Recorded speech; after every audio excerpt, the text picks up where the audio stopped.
ఈరోజు జేఏసీ ఆధ్వర్యంలో రాష్ట్ర వ్యాప్తంగా పెన్షన్ విద్రోహ దిన సందర్భంగా పెద్ద ఎత్తున నిరసన కార్యక్రమాలు జరుగుతున్నాయి.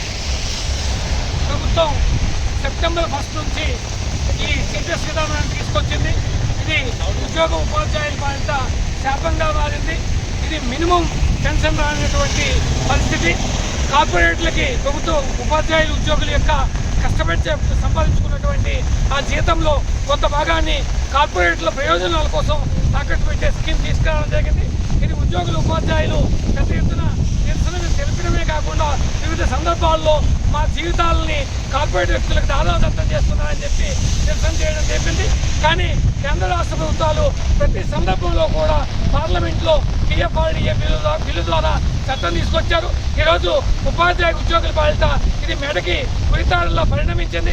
కాబట్టి ఈ నేపథ్యంలో ఉద్యోగ ఉపాధ్యాయులంతా ఏకమై ఈ మధ్యనే కొత్తగా యూపీఎస్ సిపిఎస్కి కొత్త మార్పు చేసి యూపీఎస్ కూడా తీసుకురావడం జరిగింది. ఏ పెన్షన్ తీసుకొచ్చినా అది ఓపీఎస్కి సరికాదు, సరైనది కాదు. అదే ఎమ్మెల్యేలకి ఎంపీలకి ప్రజాప్రతినిధులకు మాత్రం ఓపీఎస్ ఉంది. కానీ ఉద్యోగ ఉపాధ్యాయులకు మాత్రం సిపిఎస్ యూపీఎస్ పేరుతో కొత్త పెద్ద స్కీములు తీసుకురావడం సరైనది కాదు. కాబట్టి తక్షణం ఉపసంహరించుకొని ఓపీఎస్ని పునరుద్ధరించాలి. ఇప్పుడిప్పుడే ఉద్యోగుల్లో చైతన్యం వచ్చింది, పెద్ద ఎత్తున కదులుతున్నారు.